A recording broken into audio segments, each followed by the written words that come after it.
Welcome, listeners, to another fantastic, stimulating, amazing bonus episode of Oh My Word. And today we have a double treat in our guest because, first of all, she's a writer, which is awesome, and she's a bookseller, and I am so excited about that because now we're going to find out all the secrets about what goes on in bookstores. So, very excited for this, and let's all put our hands together to welcome Winter Lawrence. Welcome to the podcast.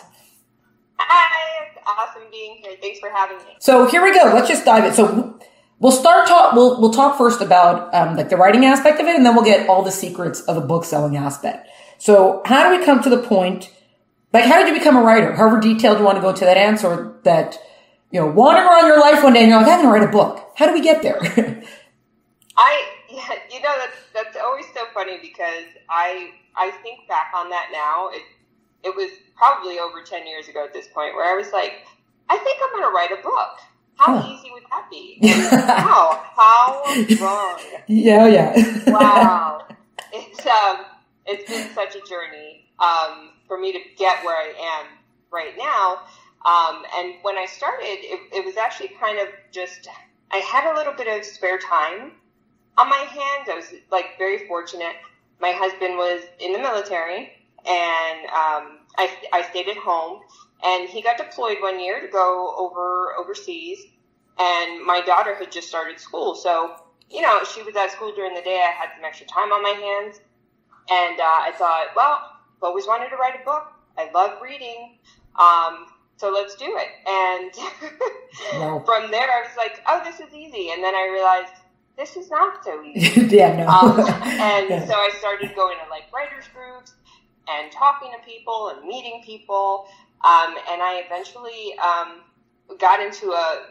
went back to school and I got a degree in English literature and creative writing. And so it just, from that, that little bit of spare time, I was like, oh, I'd love to write a book. It just kind of snowballed into this like 10-year career of trying to actually succeed in what I started, just kind of not on a whim, but on something where I was like, this is something I would love to do, and I went for it, and I didn't realize how difficult it would actually be until I started. Wow. Well, not really a side note, but kind of side note to the podcast. We have to say thank you to your husband for his service, and thank you to you for letting your husband be in the service, because we must applaud and we're grateful to people like that. So thank you. Yeah, thank you. I will let him know. So that's you have, I think you got 2 books out now that are both YA, and then you got another book that's coming out that seems to be an adult, fiction. Did I say that correctly?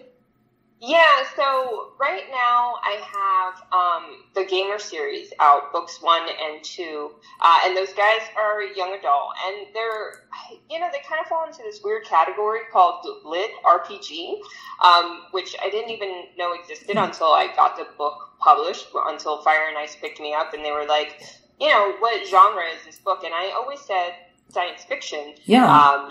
And they were like, no, this is LitRPG, and it's like this, legitimate genre where it's basically anybody doing role-playing games. So I was very grateful to get those guys published. And then they also picked up another young adult. It's actually a paranormal mystery called The Message on the 13th Floor. Oh, okay. And that one is slated to come out in 2021.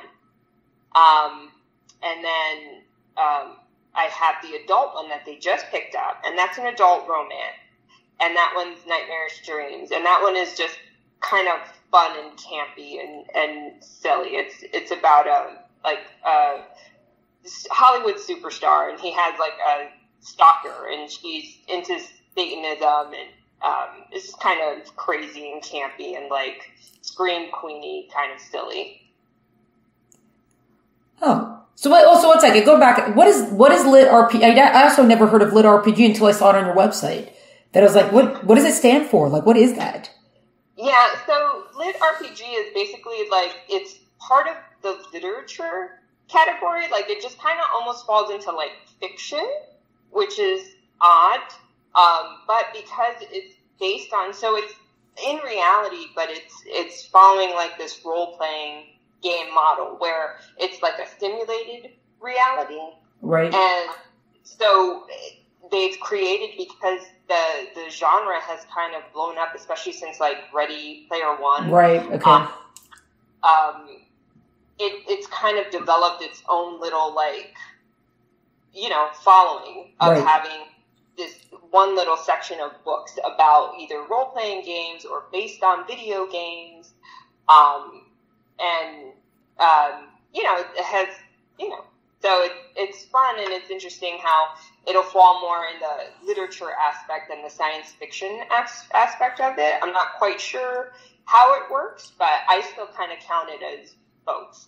Right, because when I saw the description, right, that's the girl, she falls into the video game. I was like, oh, I guess that's science fiction, but maybe they try to keep science fiction to more like space stuff.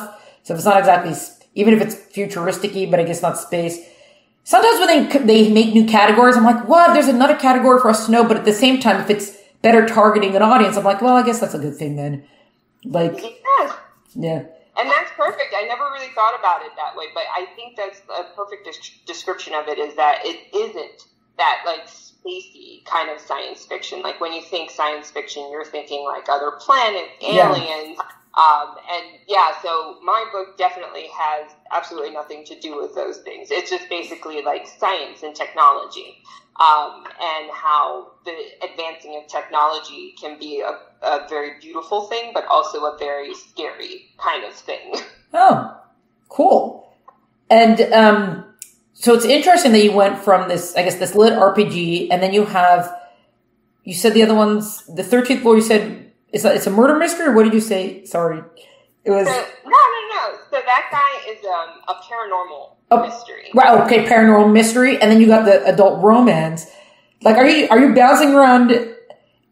Are you just bouncing around according to whatever book pops into your head, or is there a specific reason that you've been bouncing around between genres? I mean, because I think it's great. I love going between genres, but a lot of times people find their genre and they stick with it. Yeah, I definitely, I am very clearly ADD, and it shows in my writing.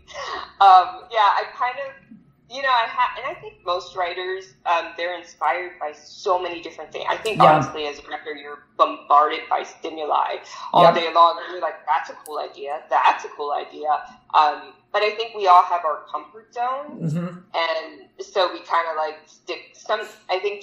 we tend to stick to what we feel comfortable with. And that's just like a human nature kind of aspect of life. But with me, I like to kind of push my boundaries.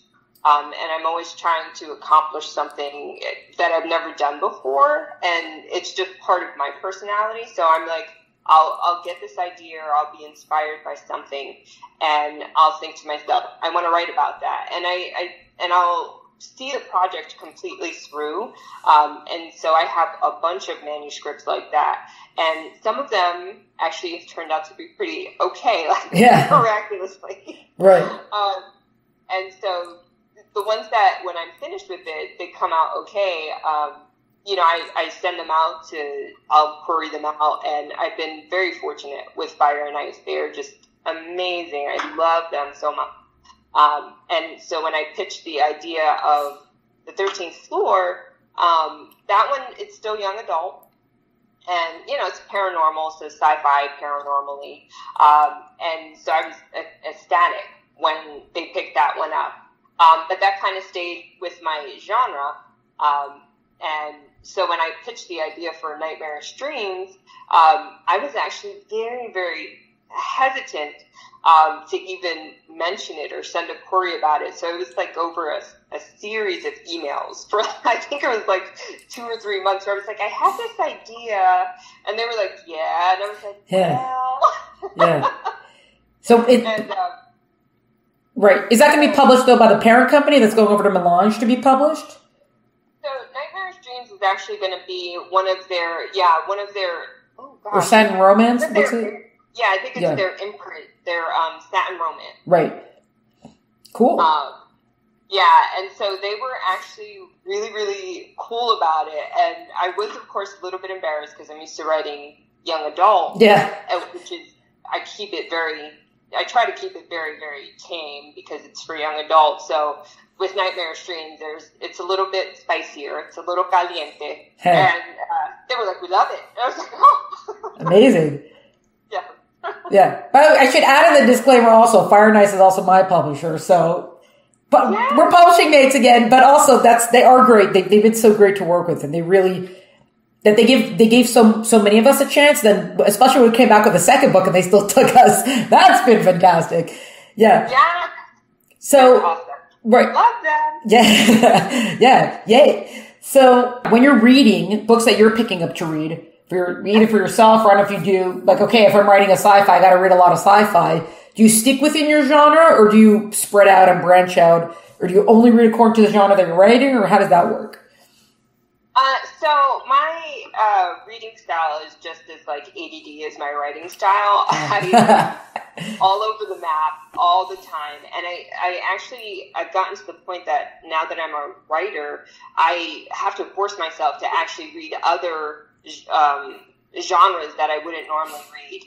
So I try to actually kind of go through a cycle of it where I read like a fiction, a nonfiction, a mystery, a horror, a young adult, and then I'll do something like humor, satirical, and I kind of loop around so that I'm catching like every aspect of it. Yeah. And because when you're listening to all the different voices, styles, genres, it really does inspire you, and it really does, to me, it helps me with my writing tremendously, because I'll hear something that I'm like, oh, that didn't kind of resonate well with me, like it didn't like pull on my heartstrings, so I'm like, okay, lesson learned, maybe I shouldn't do that. But then there are times, like I just finished this Chris Colfer book, Stranger Than Fan Fiction. And I became so invested in his characters that like the last 3 chapters, I was just bawling. I was just driving to work, and I was like, if I could just capture even like a fraction of that magic that he had in that book, then it's gravy, it's money, and so that's why I kind of forced myself to listen to everything. Every genre, even if it's not my usual, like I'm not a big mystery person.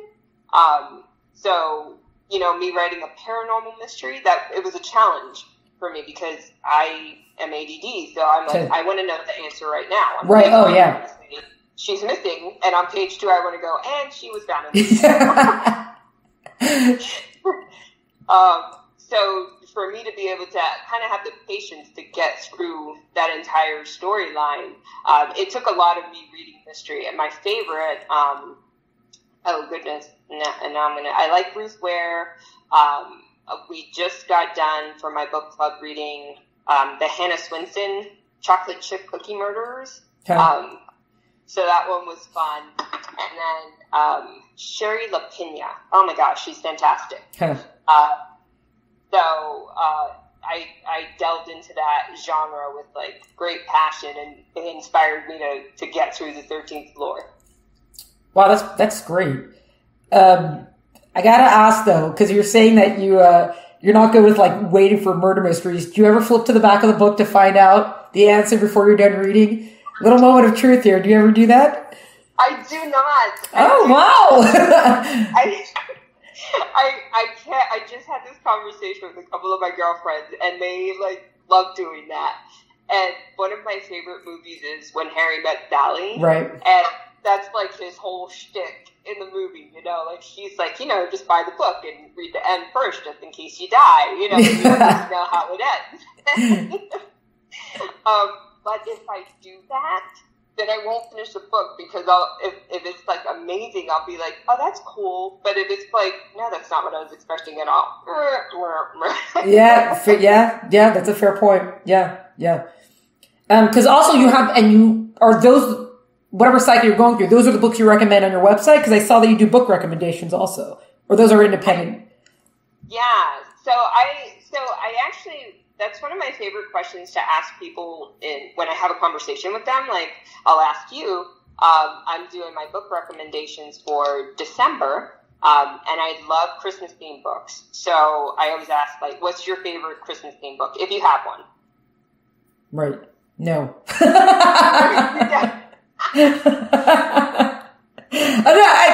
I was put on the spot. I gotta go check my bookshelf if I've got any of those. And I'm like, I don't know. You're like, but it's one of those things where you're like, I never really think about like Christmas. I guess sometimes like this is the only time of year that you're really like put on the spot about like what's your favorite Christmas themed book. Yeah. And so I will ask that question for most people. And like today, I was just at the library. And one of the librarians, she said, The Hogfather by Terry Pratchett. Huh. And I love Terry Pratchett. Yeah. I've never heard of that book. Well, there you go. Yeah. Yeah. Well, yeah. I would probably, I don't have the recommendation, but if I would, it would probably be like a Die Hard kind of thing that happens to take place around December time, but isn't exactly like a Spirit of the Holidays kind of book. I think that would be... You just touched my heart. We're like soul sisters, because that's my favorite Christmas movie. See? People are in denial about whether or not it's a holiday film, but those who know the truth know that it really is. Yes. You speak the truth. It is the best Christmas movie ever. Yeah, it's so funny. So, most of the times on my recommendations, it's definitely books. A lot of times I try to add at least one or two books that I have read, and I'm like, this is amazing. But other times I just will ask people, what book they're reading, what book they just can't live without, and I'll do the research on it. And if it's something that I find like very interesting, where I know I want to read it, right, I'll put it on there because it actually kind of helps my memory. Because I'll be like, okay, what am I reading next? Oh yeah. Go to my website. Yeah. That's funny. That's kind of like your wish list. We know where that is now. Yeah, right? You're like, my secret's out there. Everybody, you know what books to buy me. And we can never have enough books, so obviously just keep buying the books, obviously. Buy all the books. Yeah. Oh, yeah. So there's just one more thing to go back, and then I want to talk about being a bookseller. So when you first had your first idea for writing a book, did that idea become any of the books that you've written, or is that an idea since like fallen by the wayside and you've written the books that you've written are not from that 10 years ago spark of an idea? That was like a very backwards way of asking the question. But it's the most fantastic question anyone has ever asked me before. There you go. Yeah, it's the first book that inspired me to write a book is entitled Fireflies. And that book is my heart and soul. Jessica and Michael are like a part of our family. Like when I reference them, my husband references them, my daughter does. I have never been able to get that book where I want it to be. And so it has now been dubbed my swan song. I'm like, that will be the last book I write before I die. Wow. That's how I'll go out, and I'll finally get like Jessica and Michael's story out there. But it was the story that inspired me to write, and I cannot finish it. It's such a huge story. It's such a huge universe. And I want to do the characters have become so personal to me that I want to do them so much justice. Wow. That it's just sitting there, and I have like huge like manuscripts that I've printed out at like the UPS store that I've flipped through. Wow. I'm like, one day I'll get it. Yeah. But yeah. Wow. Okay. So that one, I'm just going to have to wait. We're just going to wait in anticipation. 100 years from now, we're going to have the novel 100 years in the making. Yes. And I always tell my daughter, I'm like, if I don't make it to like finish Fireflies, I'm like, you finish it. Like, so this is my legacy. This is your inheritance. Yeah. Oh, yeah, wow. No pressure. Yeah. And it's fine. Like, yeah, right. But even since you've got 4 books now, you don't even feel like any closer to being able to do that. Like I actually feel further away now. Oh, wow. Because now that, I feel like I think when you first start writing, you're like, okay, this is good stuff, and You start getting feedback. I always tell writers to join writers groups. Hopefully you find a good writers group, because sometimes you can find one that's not as helpful as it could be. But most writers groups are amazing. And so you start getting feedback, and, you go through the process of trying to get it published, and then you get it published. And to me, that just put a little bit more pressure on my head, where it wasn't just like, oh, now I'm just writing. Now it's like, I'm writing. And so as I kept going back to Fireflies, I was like, this isn't good enough. It's just, it's not good enough. And the storyline, like I said, it's monstrous. It's, it's whole angels, demons, kind of, very supernatural-esque. Thank you for 15 years, guys. Yeah. So I just, even now, I'm like, I have to get it perfect before I can even put it on the page. So the last draft I wrote, I think, was in like 2014. Wow. And I refuse to even go back to open that manuscript. Now it's just like this thought that's always churning in my brain. Wow. Yeah. Wow. So one day, hopefully. Yeah, hopefully. Yeah. Well, yeah, and don't create too much expectation for yourself. You gotta let yourself, I guess, like, go there.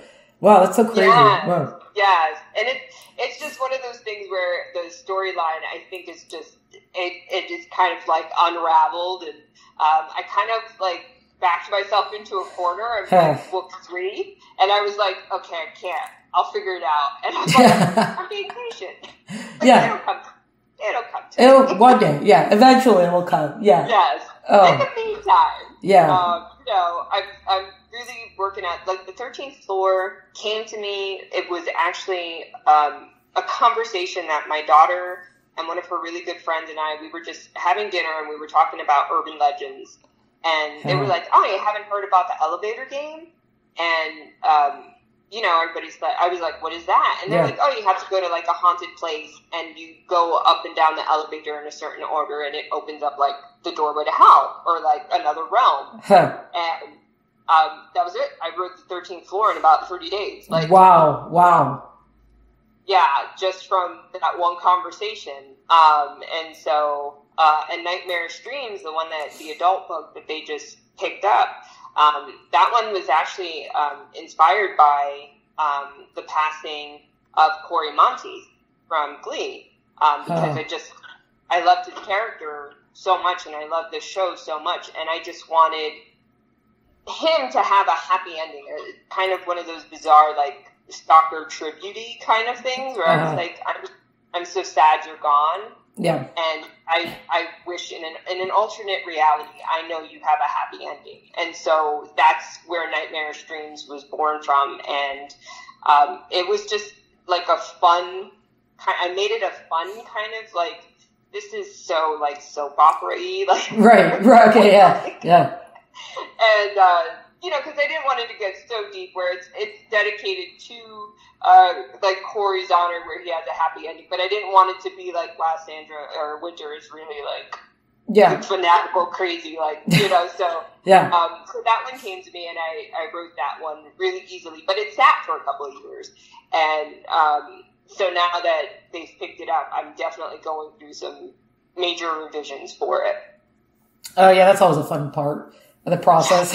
That's what everyone doesn't realize, that, like, oh, I wrote a book. If they do get to finish it, which that's already a journey to finish it, and then afterwards it's like, it's not done when you finish the first draft. That's like a beginning. It's not getting published like the 30th draft. Came out on the 30th, but, like, it's not a manuscript yet.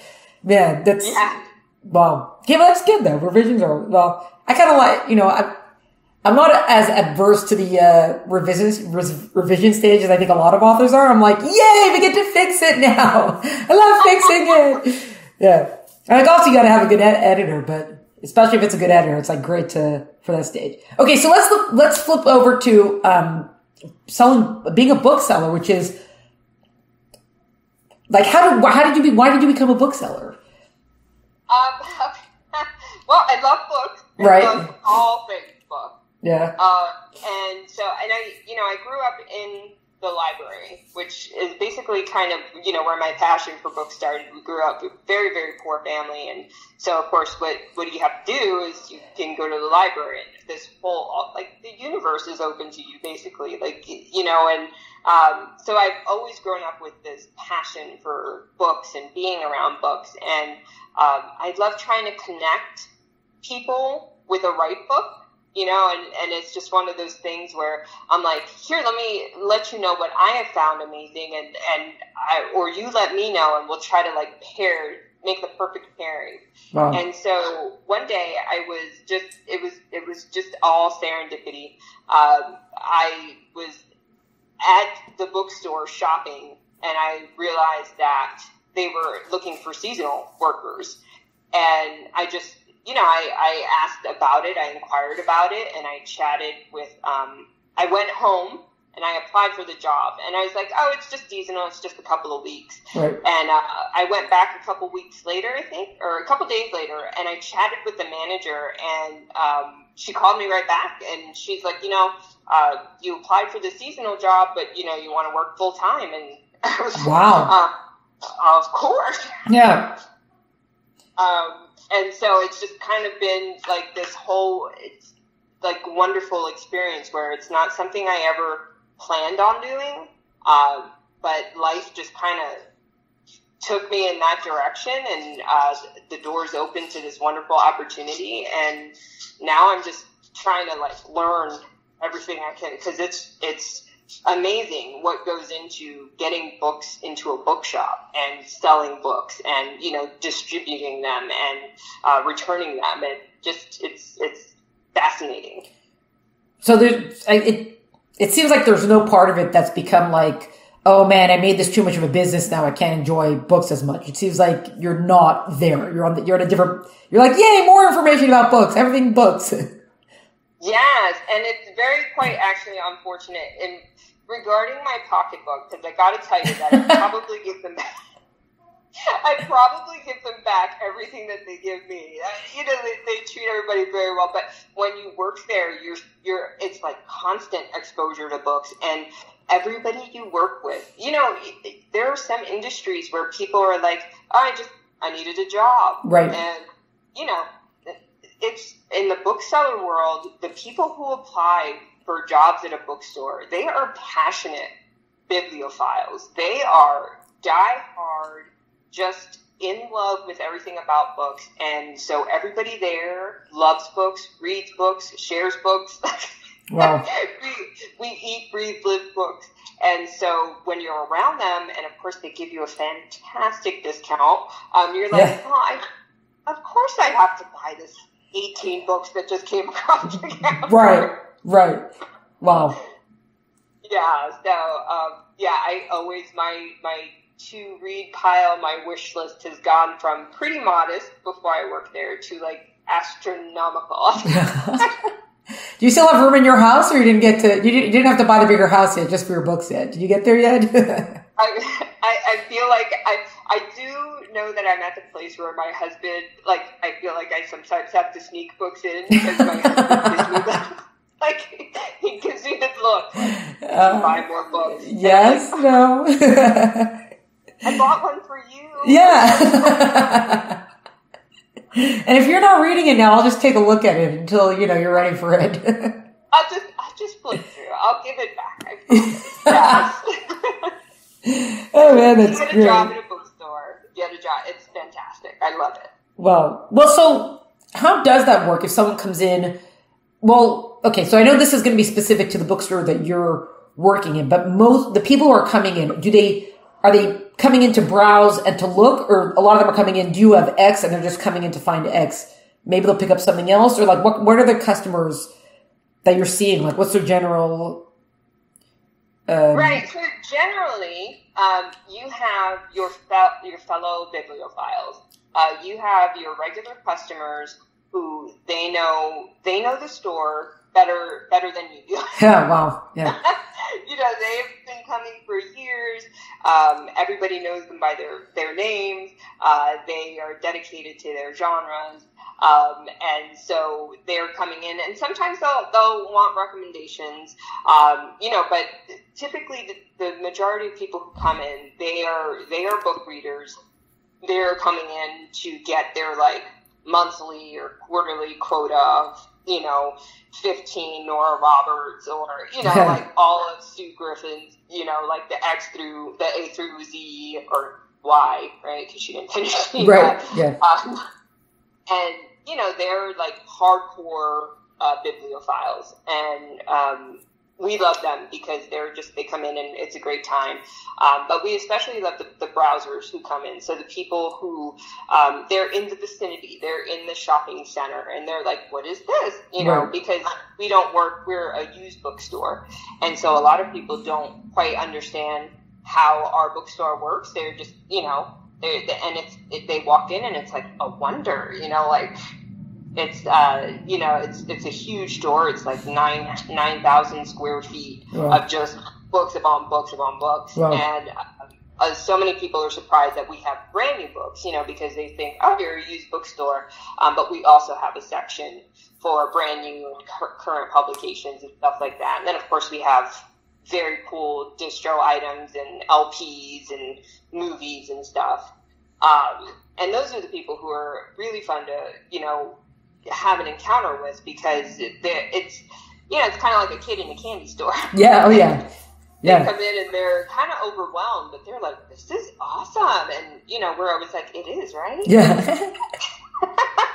Let us show you around. Yeah. And so those are the people that a lot of times we get to connect with, because we're getting to know them. We're getting to really know what they love. So we kind of ask a lot of questions like, what do you normally read? What about your family? What can we show you? And we get to go and browse with them and connect them with the right sections and stuff. So those guys are really fun. But, a lot of times they're not probably as big of a population as the people who know exactly what they want. Right, yeah. Yeah. Well, also because I think most people have not read every single book in the world. So when someone is coming in, either browse or they're looking for recommendations, how do you work that? Because even if it's a genre that you still don't know all of it. So do you rely on book reviews? Do you rely on just what other customers would sell as well? Or how do you work that if someone's like, hey, what's your recommendation? Yeah, that's, so a lot of times what we do is so everybody is assigned, so the way it works is like every quarter we switch around sections, and so we get familiar with every aspect of the store. Uh-huh. And so we have like section runners, and so when we get recommendations for something that we're not really familiar with, we'll get the section runner in because they kind of know what's selling best. Of course, we get to know everybody. We're like a family there. And so if they're like, hey, I really want this, I want something fiction, like historical fiction, we know exactly who to call to say, hey, I have the perfect person to help you find it. We can go a lot of times by sales, just we know what's kind of really like running out the door. And there are some books that are constantly churning like that, where they'll come in and they'll be right back out. Wow. And then sometimes, like the other day, we just kind of Google will be our friend, and so we'll just sit there with the customer together, and we're like, okay, what are you looking for? And let's look together, and we look and learn together, and we're like, well, this sounds really cool. And then from there, we'll kind of go on the reviews and what we have available, and then we just kind of walk and we kind of learn together. So it's kind of a fun process when you're like, I don't know what to recommend, but I can help you get there. Right. Yeah, because I've always wondered about that, because again, no one could have read everything, and even keeping tabs on the industry as a writer, because so many times they're like, when did these 15 books get published? They'll say 2020 on it. I didn't see them coming out, so that's why it's yeah. There's so many amazing books that come out, and I think a lot of it is that we just don't have enough time, because I think if we did, we'd read all the books, but we're like, oh my gosh, like overload, so many cool books, just not enough time. Like I have to eat, I have to sleep, I have to work. Yeah, apparently that's a thing. Yeah. Yeah, such thing you got to do. So yeah, it's really cool to be able to rely on like your fellow booksellers, and a lot of times there are customers who will just like, they'll hear a conversation and customers will be like, oh, I know something. That's great. Yeah, it's a cool experience, and it's of course always fun when you can recommend. Like a girl came in the other day and she's like, I really want to get into like, I don't know, like Greek mythology, and I was like, Cersei. Oh my god, Cersei. I had just gone through like this whole kick where I read like all of them, and I was like, you gotta get it, the Palau page, let's go, I'll show you. That's perfect. Yeah, perfect timing on all sides. Yeah. Well, I don't know if you can, like, just off the top of your head, what's something that you were kind of surprised to learn about once you started working in a bookstore that you're like, oh, I didn't realize things worked like this? Is there anything that you could think of that was like that? As far as industry goes, yeah. Industry. Okay, so it's like everything. I feel like I say that every day. Yeah, well, yeah. Every day that I'm there, it's such a huge industry, and all of the little cogs that make that mechanism work is just, it's still such a mystery to me. And so, you know, like us receiving just the stuff straight from the publisher, those books come in, and I'm still not quite sure why they choose the books that they do. Is it because they're as popular as they are? Is it because the publisher believes that this book's going to succeed if they send it to our store, because our store is, it's a used bookstore, so it doesn't carry as many new books as like a Barnes and Noble would. Right. And so I'm definitely still trying to figure out how those cogs are working. But I think it's super cool that anything that the publisher sends to us, because we do have such a smaller kind of percentage of what comes in, those guys typically are just gone in, a matter of weeks, where we get them in, they're on their occurrence table, and they go out. So I can only assume, and I will, as I learn, I'll share, but I think as of right now where I stand, I think that they make sure that they send us like the really popular stuff. Uh-huh. And they just, they seem to inherently know how that's going, and it just goes out the door, and it's fantastic to see. It's one of those things where, every author wants that to eventually be that, where, their book is coming in and it's going out the door. So, good process. Still don't quite understand it, but as I've learned, I will share. Yeah. Yeah. And also, and it's going to be a repeat for us, because we were speaking about this a little bit before we started the actual podcast. Can you explain again about, the whole buyback, the way that part of the industry works, and with the author royalties or advance? Yeah, so that I've kind of grouped up from a couple of different places. Like, I have a couple of friends who are published authors and stuff like that. And then there's just kind of things that I've learned in and out of researching and stuff. And so that's the part where there are instances, and it doesn't work in our bookstore so much as it does for like actual like newer bookstores. Right. So Barnes and Noble, so what'll end up happening is like publishers will send, X amount of books, let's say 20 books, 20 Nora Roberts books over to the publisher, over to Barnes and Noble rather. And Barnes & Noble will put them out there, and they'll stay out there. Normally it's about a year, 6 months to a year that they're going to stay out in like the currents list and stuff like that. And for, let's say they only sell 10 of them in that year, and those other 10 books are just sitting there. Eventually what they do, Barnes & Noble is going to mark those guys off, and I'm not still quite sure how it works.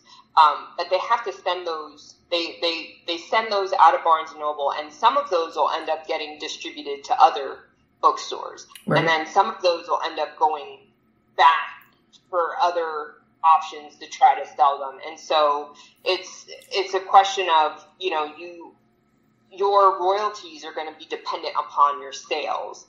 And so when they have to, when the book is not selling, apparently, there's definitely some type of system where I'm not quite sure. I guess I can't say like specifically because I don't know for sure, but where the way the publisher gives you like your advances and your royalties will kind of be affected by the sales of your books. Right. But it seems like the sales is not if the bookstore bought it, but if someone buys it from the bookstore. That's where the royalties or advance kicks in. Right. So it definitely, it's almost like there's an entire cost that they're looking at. Like they're looking at like the printing and distributing, and then from the distributing points, making sure that they sell, because if they have to take it from where they originally sent it and transport it again, then I think, those are the things that they're all looking at inherently, is like, we have invested so much time and effort and money into printing these and sending them out, and now we have to pick them back up and either try to redistribute them or they're not selling. So that's all going to factor into the cost of it. And I think it makes a really big difference on where you are, like your status as an author. Yeah. Because I kind of get the feeling that like somebody like Nora Roberts, yeah. I don't think it's going to be as detrimental to her if one of her books doesn't sell as well as another. Right. Than it would for like a first-time author, where it's like your debut novel. And, they send out all of these books and they're just not selling, they're not going anywhere. So it's definitely something to keep in mind and talk to your publisher about when you sign, an agent if you have one, to see about like buybacks and kickbacks and just see how that affects like your royalties and your advances and stuff like that, just so that you have a better understanding of how it works and how it may affect, you as an author. Yeah, wow. There's so much more to think about. Yes. And it's all, at the end of the day, when we're writing, it's such a creative outlet for us, but ultimately it is a huge financial, like there's a business industry aspect of it that I think a lot of writers have a hard time wrapping their minds around, because we're the creative ones. Yeah. And but I think when you're trying to get your name out there and you're trying to make sure that your books are successful, it's definitely something that you want to look into and you want to research, because as much as a lot of these books are like very personal, like Fireflies is so personal to me. Yeah. At the end of the day, it is a business, and it's something that it's a product I'm trying to sell. And so it's definitely worth consideration when you're writing, to look at the publishing industry side of it. Wow. Does your bookstore do online sales, or you're just brick and mortar? Oh, no, we're both. Yes, we are both online and brick and mortar. Online sales do spectacular, and you can call the store and we can order them for you. But yeah, we do both ends of it. Wow. And I think a lot of our books are listed. I think what they're doing online now is that, all of them are kind of like coalescing, like Amazon and the Google shopping, and where they're, that it's somehow, and I'm still not quite sure, like I'll share as I learned, but it's one of those things where when you're listing stuff online, like search engines will search everybody, so right. If you're like, oh, I'm looking for Winter's the Gamer series, it's just going to kind of look for the Gamer series and then just give you all of the options. Like, oh, I found this on Amazon. I found this on Apple. I found this on, this bookstore, that bookstore. And then it's going to give you the option, like so many options, where it's like, oh, you can get like the print version for this much and the online, the ebook version of this one. And which I think is super cool, because it really is beneficial to the consumer at the end of the day, where you're like, okay, I have all of these options to get like a reasonably priced book. And, for the authors, even if you're selling your book at a lower price point, you are getting your name out there. Yeah. And, a big part of being a writer is getting good reviews. Yep. So sometimes, if you can sacrifice the financial end of it, and get out some books and get a good review, that's beneficial too. Oh, yeah. Yeah, absolutely. Well, because as a used bookstore, if you don't have reliable inventory, though, or is it just as each book comes in, you just stick it up online and it either sells in store or online, or is there a separate online track versus like the in-store track? So we actually, for our bookstore, we have the inventory for every single chain. So we can see the inventory for every single bookstore. Wow. Very sophisticated, very awesome system. So if you're in my store and I see that there's a book on the other side of the country, and I'm like, okay, dope. There's one there. You know, it's $5. You want it? Okay, we'll get it. You know, and you know, they have the option of being able to pick it up at the store, or we can ship it straight to their house. You know, and it's a very complex, awesome system, and we get to see all of our inventory everywhere.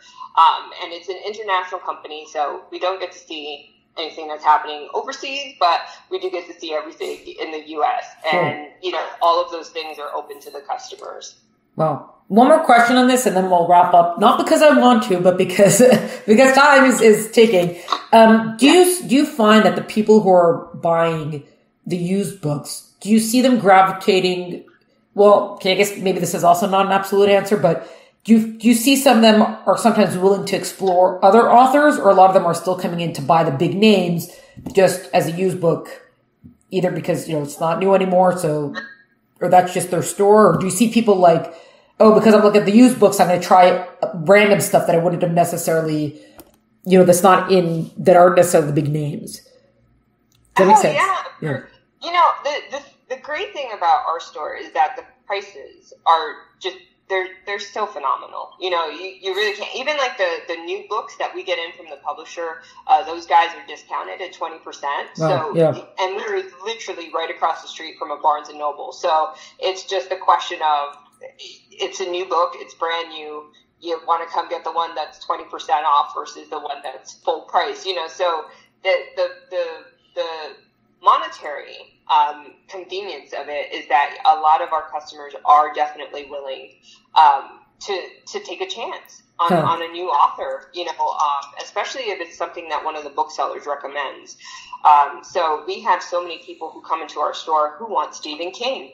Everybody wants Stephen King. Yeah. I'm one of those people. I love Stephen King. I've read every one of his books. Well, not every, that's a thing, but I've read a lot of most of a them. lot of his books, and I love him.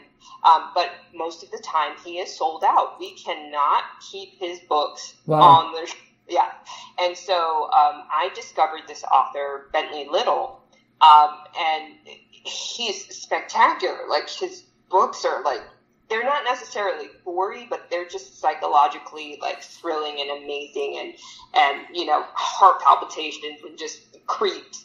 And so a lot of times when people are coming in for like King, and we don't have anything because we're sold out, you know, I'll be like, hey, we got Bentley Little. We've got, the other one, Jennifer McManning is another one where I learned from a customer and then I've passed on the information. And so people are willing to say, all right, well, I wanted something to read. I came in here to buy a book. Didn't have the one that I want, but they'll take our recommendations. And, you know, because it's such a good price, they're like, I'll give it a try. And they'll pick up 1, 2, 3, you know, books. And they'll give them a try, and I always ask them to come back. I'm like, gotta come back and let me know. And a lot of people do, and they love them. Yeah. That's great. Well, booksellers are all powerful then. It's our word, and that's it. Yeah. That's the word of mouth is a big thing. Yeah. Yeah, for sure. Well, that's, you know, everybody wants it, and no one can quite figure out how to capture it either. So, wow, that's great. Okay, so we'll just wrap up now. Again, not because I want to, but because, you know, it's time. But I always ask with the fill in the blank of, I love it when either writers or books or publishers or whatever do X, and I don't like it when they do X. How would you fill in the blank on that one? Oh gosh, okay, so I love it when writers include a playlist. Love it, love it. Oh, love it. really? I love so my gamer series has soundtracks for both books. Huh. And every song I picked goes with something in that chapter. Like it's somehow related. And I didn't realize that other people did that until I started doing it. And there's so many books out there where they include a playlist, and I think it's the coolest thing ever. I'm like, always include music, like mood music. I love it. Wow. I did not see that coming. Yeah. Okay. Wow. Well, how do you do, are these the songs that got you, like, that revved you up for what you did, or just you found them afterwards and you're like, wow, that really connects to the chapter? Or is it both? Yeah, it's both. It's a combination of two. So, like, for the Gamer series, like, the one, like, there's a reference to, like, Alaina Morissette's, like, You Ought to Know. And so, but, you know, so it's, you know, when I'm writing characters, I always think of, you know, what do they wear? What do they do on a day-to-day basis? Like, you know, what's their style? What are they listening to? And so I get so inspired by that a lot of times the songs that I pick, it's from the character's perspective of that's the song that they would either dedicate or they're listening to at the time that it's happening. And then a lot of times it'll just be, there's just the perfect song for the chapter I just wrote. Like they just kind of go hand in hand. And so with the Gamer series, music became such an important aspect of it, because when you're gaming, you know, and you have your headset on, the music is just, it's all encompassing. You know, and it definitely is part of the gaming experience. And so I needed to include a playlist with it. And now that I see that other authors do that, I'm, yes, I love it. Wow. Wow, that's great. And then, so what would be, I really don't like it when writers, publishers, or books or whatever do X. What would be that one for that one? So I didn't actually think about that part of the question. Oh, okay. off the cuff, gosh, I'm like off the cuff. I don't like. I could do something cheesy, like I don't like when you start a book with a dream, but yeah, you could do that. Sometimes think that's cool. We could take that. Yeah. So off the cuff, I can't think of anything like I hate, but it'll come to me at 2:00 in the morning. No, but that works too. There are some people like, don't do the dream thing. We've seen it enough, and I don't want to see it anymore. Like, it doesn't work for me. We could take that one. You don't have to lose sleep over it. We'll take that one. Gotcha. Okay. All right. No, very good. That's very good. Okay. Well, Winter, thank you so much for joining us. And it's been such a treat to speak with you. And thank you so much. Thanks so much for being on. Thanks for being our guest. All right. It was wonderful being here. Thanks for having me. This was a bonus episode of Oh My Word featuring writer Winter Lawrence. To find out more about Winter and her work, please visit the website in the episode notes. To find out more about Oh My Word, please follow us on Instagram at Oh My Word Podcast. Look us up at www.eltenabouts.com. Thanks so much for joining us. Catch you next time.